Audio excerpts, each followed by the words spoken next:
നമ്മൾ പറഞ്ഞിരുന്നു statistical data എന്ന് പറഞ്ഞാൽ സെറ്റ് ഓഫ് നമ്പേഴ്സാണ്, set of numerical observation or set of നമ്പേഴ്സുകളാണ്.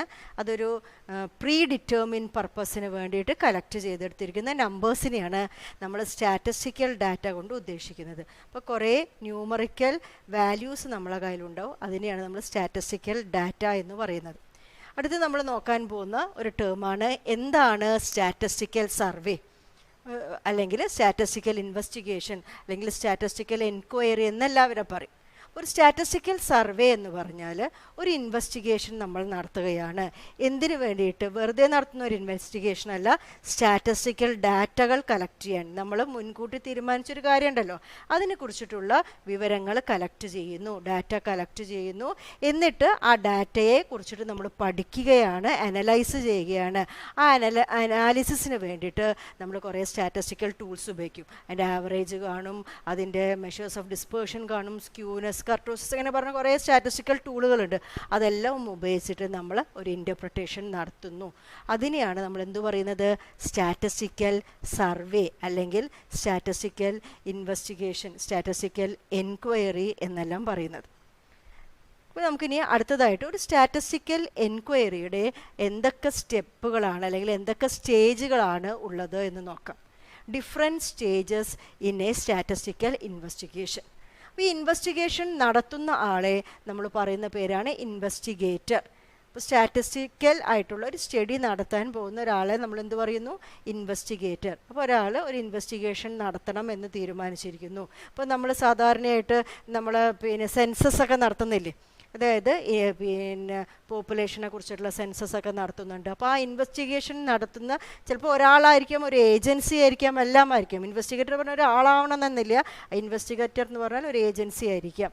അപ്പോൾ അവർ ഒരു ഇൻവെസ്റ്റിഗേഷൻ നടത്താൻ തീരുമാനിച്ചു കഴിഞ്ഞാൽ അതിന് പല സ്റ്റെപ്പുകളുണ്ടാവാം. അപ്പോൾ ഒരു കാര്യത്തിനെ കുറിച്ച് പഠിക്കാൻ തീരുമാനിച്ചു. ഇപ്പം ഇന്ത്യയിലുള്ള ആളുകളുടെ എല്ലാം ഇൻകത്തിൻ്റെ ഡിസ്ട്രിബ്യൂഷൻ എങ്ങനെയൊക്കെയാണ്, ഓരോരുത്തരുടെ ഇൻകം എങ്ങനെയാണ് എന്നൊക്കെ പഠിക്കാൻ തീരുമാനിച്ചു. That is an investigation, that is A statistical investigation. അപ്പോൾ അതിന് വേണ്ടിയിട്ടുള്ള വിവരങ്ങൾ ശേഖരിക്കണം അല്ലേ. അപ്പോൾ ഒരു ഇൻവെസ്റ്റിഗേഷൻ നടത്താൻ ഉദ്ദേശിച്ചാൽ ഓടി ചെന്നിട്ട് വിവരം ശേഖരിക്കുകയല്ല, അത് ഒരു എൻക്വയറി, അത് നമ്മൾ പ്ലാൻ ചെയ്യണം.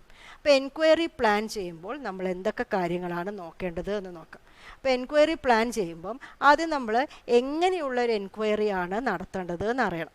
അതിന് വേണ്ടിയിട്ട് നമ്മൾ 2 ടേമുകൾ നോക്കുകയാണ്. എന്താണ് പോപ്പുലേഷൻ ആൻഡ് എന്താണ് സാമ്പിൾ എന്ന് നമുക്ക് ആദ്യം നോക്കാം അല്ലേ. പോപ്പുലേഷൻ കൊണ്ട് നമ്മൾ വെറും ജനസംഖ്യ എന്നുള്ളതിനപ്പുറം സ്റ്റാറ്റിസ്റ്റിക്സിൽ നമ്മൾ പോപ്പുലേഷൻ എന്ന് പറഞ്ഞ വാക്കുകൊണ്ട് നമ്മൾ എന്താണ് ഉദ്ദേശിക്കുന്നത്? നമ്മൾ ഏതിനെ കുറിച്ചിട്ടാണോ പഠനം നടത്തുന്നത് അതിൻ്റെ അണ്ടറിൽ വരുന്ന ഗ്രൂപ്പ് ഓഫ് ഓബ്ജക്ട്സ്. ഏത് പഠനമാണോ നടത്തുന്നത് അതിൻ്റെ അണ്ടറിൽ വരുന്ന ഗ്രൂപ്പ് ഓഫ് ഓബ്ജക്ട്സ് അല്ലെങ്കിൽ എഗ്രഗേറ്റ്സ് ഓഫ് ഓബ്ജക്ട്സ് എന്ന് പറയും. എഗ്രഗേറ്റ്സ് ഓഫ് ഓബ്ജക്ട്സ് അണ്ടർ സ്റ്റഡി.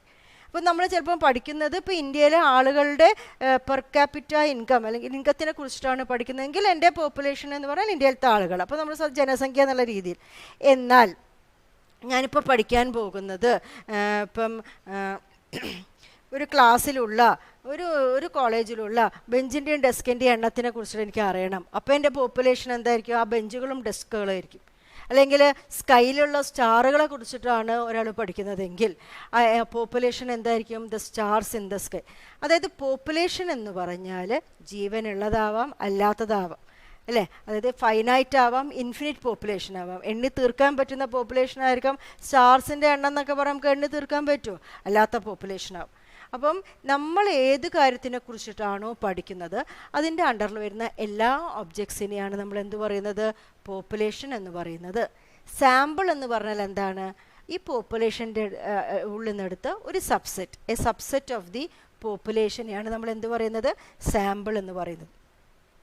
അപ്പം ഒരു എൻക്വയറി പ്ലാൻ ചെയ്യുമ്പോൾ എവിടെയാണ് ഈ പോപ്പുലേഷനും സാമ്പിളും വരുന്നത് എന്ന് നോക്കാം. അപ്പം നമ്മൾ ആദ്യം തീരുമാനിക്കുന്നു എല്ലാ പോപ്പുലേഷൻ്റെ യൂണിറ്റുകളിൽ നിന്നും നമ്മൾ വിവരങ്ങൾ ശേഖരിക്കുകയാണോ അല്ലെങ്കിൽ ഒരു സാമ്പിളിൽ നിന്ന് മാത്രം വിവരങ്ങൾ ശേഖരിച്ചാൽ മതിയോ എന്നുള്ള കാര്യം അത് നമ്മൾ തീരുമാനിക്കണം അല്ലേ. ഒരു വിവരങ്ങൾ ശേഖരിക്കാൻ പോകുമ്പോൾ ആ പോപ്പുലേഷനിലുള്ള എല്ലാവരുടെ അടുത്ത് പോയിട്ടും വിവരം ശേഖരിക്കുകയാണെങ്കിൽ അതിനെ പറയുന്ന പേരാണ് നമ്മൾ സെൻസസ് എന്ന്, അല്ലെങ്കിൽ it is actually complete enumeration survey എന്ന് പറയും. കംപ്ലീറ്റ് എന്യൂമറേഷൻ സർവേ എന്നാണ് സെൻസസിന് നമ്മൾ പറയുന്ന മറ്റൊരു വാക്ക്. എന്യൂമറേഷൻ സർവേ ആണോ നമ്മൾ നടത്തേണ്ടത്, അല്ലെങ്കിൽ നമ്മളൊരു സാമ്പിളിൽ നിന്ന് വിവരങ്ങൾ ശേഖരിച്ചാൽ മതിയോ, അതിന് നമ്മൾ പറയുന്ന പേരാണ് സാമ്പിൾ. ഇപ്പോൾ ഒരു എൻക്വയറി പ്ലാൻ ചെയ്യുമ്പോൾ നമ്മൾ ആദ്യം അത് സെൻസസ് ആണോ നടത്താൻ പോകുന്നത്, എല്ലാവരും അടുത്തുനിന്നും വിവരങ്ങൾ ശേഖരിക്കണോ. ചിലപ്പോൾ എല്ലാവരുടെ അടുത്ത് പോയി വിവരങ്ങൾ ശേഖരിക്കാൻ പ്രാക്ടിക്കലായിട്ട് ബുദ്ധിമുട്ടുണ്ടാവും, കുറച്ച് സമയമൊക്കെ ഉണ്ടാവുള്ളൂ, അല്ലെങ്കിൽ ചിലപ്പോൾ പിന്നെ ബുദ്ധിമുട്ട് തീരെ സാധിക്കേണ്ടാവില്ല. ഇപ്പോൾ പോപ്പുലേഷൻ ഇൻഫിനിറ്റ് പോപ്പുലേഷനൊക്കെ ആണെന്ന് വെച്ചാൽ എല്ലാവരുടെ അടുത്തുനിന്നും വിവരങ്ങൾ ശേഖരിക്കാൻ പറ്റില്ല. അപ്പോൾ സാമ്പിളിംഗ് ആണോ നടത്തേണ്ടത് എന്നുള്ള തീരുമാനങ്ങളൊക്കെ നടത്തണം. പിന്നെ അതിനുശേഷം നമ്മൾ ഉപയോഗിക്കാൻ പോകുന്ന ഡാറ്റ ഏത് തരത്തിലുള്ള ഡാറ്റയാണ് എന്ന് തീരുമാനിക്കണം. പിന്നെ നമ്മൾ പഠനത്തിൻ്റെ സ്കോപ്പ് എന്താണ് നോക്കണം, അല്ലേ, അത് എത്രത്തോളം ഇമ്പോർട്ടൻ്റ് ആണ്, അതിൻ്റെ സ്കോപ്പ് എന്താ നോക്കിയിട്ട് അതിനനുസരിച്ചിട്ടുള്ള സ്ഥലങ്ങളിൽ നിന്ന് വിവരങ്ങൾ ശേഖരിക്കണം. അങ്ങനെ പല കാര്യങ്ങളും എന്ത് ചെയ്യണം, നമ്മൾ പ്ലാൻ ചെയ്യണം. അപ്പോൾ അതാണ് ഇവിടെ വരുന്നത് പ്ലാനിങ് ദ എൻക്വയറി എന്ന് പറയുന്ന സെക്ഷനിൽ വരുന്നത്. ഇനി അടുത്തതായിട്ട് വരുന്നതാണ് കളക്ഷൻ ഓഫ് ഡാറ്റ. അപ്പോൾ കളക്ഷൻ ഓഫ് ഡാറ്റ എന്ന് പറഞ്ഞാൽ നമ്മൾ വിവരങ്ങൾ ശേഖരിക്കുക. അപ്പോൾ നമ്മൾ തീരുമാനിച്ച് സെക്ഷൻ ഓഫ് പീപ്പിൾ അല്ലെങ്കിൽ സെക്ഷൻ ഓഫ് ഓബ്ജക്ട്സ് അവിടെ നിന്ന് പോയിട്ടുള്ള മെഷർമെൻറ്റ്സ് അല്ലെങ്കിൽ വിവരങ്ങൾ അതെല്ലാം നമ്മൾ നോട്ട് ചെയ്തെടുക്കുക. അതിനെയാണ് കളക്ഷൻ ഓഫ് ഡാറ്റ എന്ന് പറയുന്ന സെക്ഷനിൽ വരുന്നത്. പിന്നെ അതിനുശേഷം ഇപ്പോൾ വിവരങ്ങളൊക്കെ ശേഖരിച്ച് കഴിഞ്ഞു, നമ്മളെ കയ്യിൽ പല പല പല പിന്നെ സ്ഥലത്തായിട്ട് കുറേ നമ്പേഴ്സുകൾ നമ്മൾ പലരും പല സ്ഥലത്തും പോയിട്ടായിരിക്കും വിവരങ്ങൾ ശേഖരിച്ചിട്ടുണ്ടാവുക. അപ്പോൾ ഇങ്ങനെ പരന്ന് കിടക്കുന്ന ആ ഡാറ്റേനെ എല്ലാം കൂടി നമ്മൾ ഓർഗനൈസ് ചെയ്തിട്ട് നമ്മൾ ക്ലാസ്സുകളാക്കിയിട്ടും അതൊക്കെ നമ്മൾ ഇനി പഠിക്കാൻ പോകുന്നു ഇങ്ങനെയൊക്കെയാണ് ചെയ്യുന്നത്. അതിനെ നമ്മൾ ഡാറ്റേനെയൊക്കെ ഒന്ന് അടുക്കി ഒതുക്കി വെക്കുന്നു. അതിനുശേഷം നമ്മൾ കണ്ടാൽ എളുപ്പത്തിൽ മനസ്സിലാവുന്ന രീതിയിൽ അവരെ പ്രസൻറ്റ് ചെയ്യുന്നു. പലപ്പോഴും നിങ്ങൾ കാണാം വിവരങ്ങളൊക്കെ പിന്നെ ഗ്രാഫുകളായിട്ടും ഒക്കെ പ്രസൻറ്റ് ചെയ്തിട്ടുണ്ട്.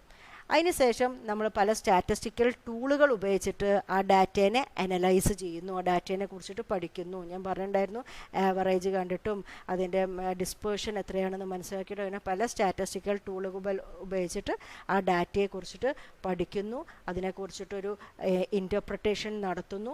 അതിൻ്റെ അവസാനം നമ്മൾ കിട്ടിയ പഠനത്തിൻ്റെ വിവരങ്ങളെല്ലാം കൂടിയിട്ട് നമ്മളൊരു റിപ്പോർട്ടായിട്ട് നടത്തുന്നു. അതാണ് അതിൻ്റെ ഫൈനൽ റിസൾട്ട്. ഈ പഠനം നടത്തിയതിൻ്റെ ഒരു റിസൾട്ട് വേണമല്ലോ. അപ്പോൾ എന്തൊക്കെയാണ് പഠനത്തിന് മനസ്സിലാക്കിയത് അത് റിപ്പോർട്ടായിട്ട് നമ്മൾ വയ്ക്കുന്നു. സോ ദാറ്റ് അതിനെ പിന്നീടൊരു ആവശ്യത്തിന് ഉപയോഗിക്കാം. പിന്നെ അതിനെ കുറിച്ചിട്ട് എന്തെങ്കിലും ഫോർകാസ്റ്റുകൾ നടത്താനും എല്ലാം അത് ഉപയോഗിക്കാം. അപ്പം ആ കാര്യങ്ങളൊക്കെയാണ് നമ്മൾ സ്റ്റാറ്റിസ്റ്റിക്കൽ ഇൻവെസ്റ്റിഗേഷനിൽ വരുന്നത്. സ്റ്റാറ്റിസ്റ്റിക്കൽ ഇൻവെസ്റ്റിഗേഷൻ്റെ ഭാഗമായിട്ട് നമ്മൾ ഒന്ന് രണ്ട് ടേമുകൾ പോപ്പുലേഷൻ എന്താണ്, സാമ്പിൾ എന്താണെന്ന് കണ്ടു, സെൻസസ് എന്താണ്, സാമ്പിളിംഗ് എന്താണെന്നും കൂടി കണ്ടു. ഇനി അടുത്തതായിട്ട് നമ്മൾ ഈ കളക്ഷൻ ഓഫ് ഡാറ്റ എന്ന് പറയുന്ന ഏരിയയിലേക്കാണ് നമ്മൾ കോൺസെൻട്രേറ്റ് ചെയ്യാൻ പോകുന്നത്. അതിൻ്റെ സെക്കൻഡ് പാർട്ടായിട്ട് വരുന്നത് കളക്ഷൻ ഓഫ് ഡാറ്റ എന്ന് പറയുന്ന കാര്യമാണ്. അപ്പോൾ കളക്ഷൻ ഓഫ് ഡാറ്റ നമ്മൾ എന്താണെന്ന് പറഞ്ഞു, നമുക്ക് ആവശ്യമുള്ള റെലവൻ്റ് ആയിട്ടുള്ള ഇൻഫോർമേഷൻ നമ്മൾ എന്ത് ചെയ്യണു, നോട്ട് ചെയ്ത് വെക്കുന്നു, മാർക്ക് ചെയ്ത് വെക്കുന്നു, ആ വിവരങ്ങളൊക്കെ ശേഖരിച്ച് വെക്കുകയാണ് അല്ലേ.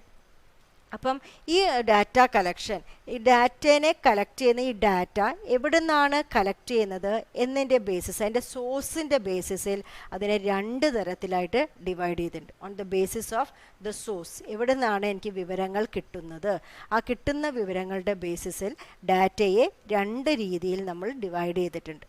One is primary data and the other is secondary data. Primary data എന്നും സെക്കൻഡറി ഡാറ്റ എന്നും നമ്മൾ ഡാറ്റേനെ രണ്ടെണ്ണാക്കിയിട്ട് ഭാഗിച്ചിട്ടുണ്ട്. എന്താണ് പ്രൈമറി ഡാറ്റ?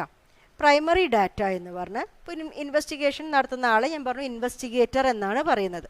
ആ ഇൻവെസ്റ്റിഗേറ്റർ അയാൾക്ക് ആവശ്യമുള്ള ഡാറ്റ അയാൾക്ക് വേണ്ട കാര്യങ്ങളൊക്കെ അയാൾ കളക്ട് ചെയ്യുകയാണെങ്കിൽ, നേരിട്ടിട്ട് കളക്ട് ചെയ്യുക പറഞ്ഞാൽ അയാൾ നേരിട്ടിട്ട് അയാൾ തന്നെ പോയിട്ട് കളക്ട് ചെയ്യണമെന്നില്ല, അയാൾ പിന്നെ നിയോഗിച്ചിട്ടുള്ള കുറേ ആളുകളെ വിട്ടിട്ടോ എങ്ങനെയെങ്കിലും അയാൾക്ക് വേണ്ട കാര്യങ്ങൾ അയാൾ തന്നെ കളക്ട് ചെയ്യുകയാണെങ്കിൽ, ഡയറക്റ്റായിട്ട് കളക്ട് ചെയ്യുകയാണെങ്കിൽ, വേറെ മെത്തേഡൊന്നും ഉപയോഗിക്കാതെ ഡയറക്റ്റായിട്ട് കളക്ട് ചെയ്യുകയാണെങ്കിൽ that is the primary data, അല്ലെങ്കിൽ ഫസ്റ്റ് ഹാൻഡ് ഡാറ്റയാണ്. പ്രൈമറി ഡാറ്റ എന്ന് പറഞ്ഞാൽ ഫസ്റ്റ് ഹാൻഡ് ഡാറ്റ, അയാൾക്ക് വേണ്ട വിവരങ്ങൾ അയാൾ കളക്ട് ചെയ്തെടുക്കുന്നു.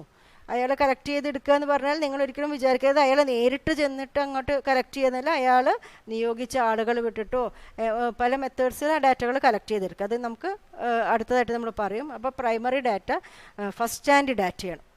എന്നാൽ ചിലപ്പോൾ ഉണ്ടല്ലോ അയാൾക്ക് പോകാനുള്ള സമയമൊന്നും ഉണ്ടായിട്ടുണ്ടാവില്ല. പോയിട്ട് ഡാറ്റ പെട്ടെന്ന് തന്നെ വിവരങ്ങൾ വേണ്ടി വരും. അപ്പം മറ്റെന്തെങ്കിലും ആവശ്യത്തിന് വേണ്ടിയിട്ട് കളക്ട് ചെയ്ത് എടുത്തു വെച്ച ഡാറ്റാസ് ഉണ്ട്.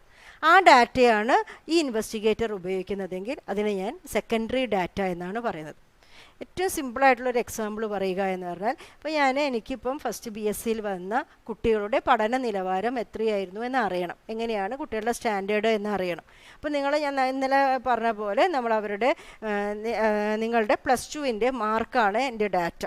ഞാനത് കളക്ട് ചെയ്യണമെങ്കിൽ ഞാൻ വന്നിട്ട് നിങ്ങളെ കയ്യിൽ നിന്നൊക്കെ നിങ്ങളെ മാർക്കുകൾ കളക്ട് ചെയ്തിട്ടാണ് ഞാൻ ഡാറ്റ കളക്ട് ചെയ്യുന്നുണ്ടെങ്കിൽ എനിക്ക് ആവശ്യമുള്ള ഡാറ്റ നിങ്ങളെ മാർക്കുകൾ മാത്രമായിരുന്നു അല്ലേ. അപ്പോൾ ഞാൻ അതിനെ എന്തു പറയുന്നു?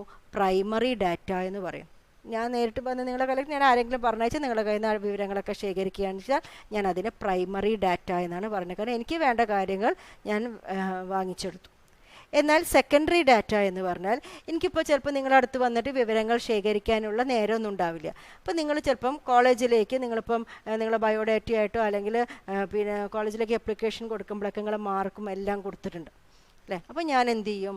പോയിട്ട് എനിക്ക് നിങ്ങളെ നേരിട്ട് വന്നിട്ട് പറ്റില്ല. നിങ്ങൾ ഓൾറെഡി കോളേജിൽ കളക്ട് ചെയ്ത് വെച്ച ഡാറ്റയുണ്ട്, നിങ്ങളുടെ ഡാറ്റ അല്ലേ. ആ വിവരങ്ങൾ ഞാൻ കോളേജിൽ ചെന്നിട്ട് കോളേജിൻ്റെ ഓഫീസിൽ ചെന്നിട്ട് ഫസ്റ്റ് BSc കുട്ടികളുടെ മാർക്കൊന്ന് വേണ്ട ആ ഡാറ്റ നിങ്ങളെ കാര്യങ്ങൾ ഞാൻ നോക്കിയെടുക്കുകയാണെങ്കിൽ ദാറ്റ് ഈസ് സെക്കൻഡറി ഡാറ്റ. ഈ പ്രൈമറി ഡാറ്റയ്ക്കും സെക്കൻഡറി ഡാറ്റയ്ക്കും അതിൻ്റേതായ ഗുണങ്ങളും ദോഷങ്ങളും ഒക്കെയുണ്ട്. അതായത് മെറിറ്റ്സ് ആൻഡ് ഡിമെറിറ്റ്സ് ഉണ്ട്. അപ്പോൾ പ്രൈമറി ഡാറ്റയുടെ ഒരു മെറിറ്റ് എന്ന് പറഞ്ഞാൽ ഡാറ്റ കളക്ട് ചെയ്യുന്ന അയാൾക്ക് വേണ്ട ഇൻഫർമേഷൻ മാത്രം കളക്ട് ചെയ്താൽ മതി അല്ലേ. എനിക്കിപ്പം വേണ്ടത് നിങ്ങളെ മാർക്ക് മാത്രമാണെന്ന് വെച്ചാൽ എനിക്ക് അറിയാം മാർക്ക് മാത്രം മതി, അത് മാത്രം കളക്ട് ചെയ്താൽ മതി. പക്ഷെ ഇപ്പോൾ ഞാൻ സെക്കൻഡറി ഡാറ്റ ഉപയോഗിക്കുകയാണെങ്കിൽ ചിലപ്പം കോളേജ് ഇപ്പോൾ കളക്ട് ചെയ്ത് നിങ്ങളെ അഡ്രസ്സ് ഉണ്ടാവും, പാരൻറ്റിൻ്റെ ഓക്യുപ്പേഷൻ ഉണ്ടാവും, അങ്ങനെ പല കാര്യങ്ങളും ഉണ്ട്. അതൊന്നും ചിലപ്പോൾ എനിക്കൊരു ആവശ്യം ഉണ്ടാവില്ല. അപ്പോൾ അൺനെസസറി ആയിട്ടുള്ള ഇൻഫോർമേഷൻ കൂടി ചിലപ്പോൾ നമ്മൾ അതിൻ്റെ കൂടെ എടുക്കേണ്ടി വരും. അത് നമുക്ക് ആവശ്യം ഉണ്ടാവില്ല. പക്ഷേ പ്രൈമറി ഡാറ്റയാണെങ്കിൽ നമുക്ക് വേണ്ട കാര്യം മാത്രം നമുക്ക് തീരുമാനിക്കാം. പക്ഷേ ദിസ് ഇസ് ടൈം കൺസ്യൂമിങ്. നമുക്ക് വേണ്ട കളക്ട് ചെയ്തെടുക്കാനൊക്കെ കുറേ ടൈം ഉണ്ടാവുമല്ലോ. അപ്പോൾ അതുണ്ട്. പക്ഷേ ഇതിൻ്റെ ഒരു ഗുണം എന്താ? നമുക്ക് ടൈമൊന്നുമില്ല. നമുക്ക് മറ്റുള്ള കളക്ട് ചെയ്തത് ജസ്റ്റ് ഒന്ന് ഉപയോഗിച്ചാൽ മതി. അപ്പോൾ ആ ടൈമിൻ്റെ പ്രശ്നമൊക്കെ ഉണ്ടെങ്കിൽ നമ്മൾ സെക്കൻഡറി ഡാറ്റ ഉപയോഗിക്കാം. അപ്പോൾ സെക്കൻഡറി ഡാറ്റയുടെ സോഴ്സുകൾ എന്ന് പറഞ്ഞാൽ പല സോഴ്സുകളും ഉണ്ടാവും. ഗവൺമെൻറ് ഓർഗനൈസേഷൻസൊക്കെ കളക്ട് ചെയ്ത് വെച്ചിരിക്കുന്ന അവരുടെ റെക്കോർഡ്സൊക്കെ ഉണ്ടാവില്ലേ അല്ലേ, അതുണ്ടാവും. പിന്നെ UNO അങ്ങനത്തെ പറഞ്ഞിട്ടുള്ള ഇൻ്റർനാഷണൽ ഓർഗനൈസേഷൻസിൻ്റെ കാര്യങ്ങളുണ്ടാവും. അല്ലെങ്കിൽ ചിലപ്പം റിസർച്ച് സ്കോളേഴ്സ് വിവരങ്ങൾ അവരെ റിസർച്ചിന് വേണ്ടിയിട്ട് കളക്ട് ചെയ്ത വിവരങ്ങളുണ്ടാവും. അങ്ങനെ പല വിവരങ്ങളിൽ നിന്നും നമുക്ക് എന്ത് ചെയ്യാം? പബ്ലിഷ്ഡും അൺപബ്ലിഷ്ഡും ആയിട്ടുള്ള സോഴ്സസ് നിന്ന്, ജേർണൽസ് നിന്ന് അങ്ങനെ പോയിട്ട് പല വിവരങ്ങൾ ശേഖരിക്കണ പല ബുക്കൊക്കെ നോക്കിയിട്ട് അതിൽ നിന്ന് ഉള്ള ഇൻഫോർമേഷനുകൾ മുമ്പ് ആരെങ്കിലും കളക്ട് ചെയ്ത് വെച്ച ഇൻഫോർമേഷനുകളൊക്കെ ആയിരിക്കും, അതൊക്കെ നമുക്ക് എടുക്കാം. അപ്പം പബ്ലിഷ്ഡ് ആയിട്ടുള്ള അൺപബ്ലിഷ്ഡ് ആയിട്ടുള്ള സോഴ്സുകളിൽ നിന്നൊക്കെ സെക്കൻഡറി ഡാറ്റ നമുക്ക് കണ്ടുപിടിക്കാൻ പറ്റും. അപ്പോൾ സെക്കൻഡറി ഡാറ്റയ്ക്ക് നമുക്ക് പോയിട്ട് മെനക്കെടേണ്ട ആവശ്യമില്ല. മീൻസ് ആളുകളെ പറഞ്ഞയച്ചിട്ട് കളക്ട് ചെയ്തിട്ടൊന്നുമില്ല, ഓൾറെഡി കളക്ട് ചെയ്ത് വെച്ച ഡാറ്റ ആയിരിക്കും. ഇനി നമ്മൾ അടുത്ത ക്ലാസ്സിൽ നമ്മൾ നോക്കാൻ പോകുന്നത് എങ്ങനെയൊക്കെയാണ് നമുക്ക് പ്രൈമറി ഡാറ്റ കളക്ട് ചെയ്യാൻ പറ്റുന്നത്, അതിനുള്ള മെത്തേഡ്സ് നമുക്ക് അടുത്ത ക്ലാസ്സിൽ നോക്കാം. ഓക്കെ.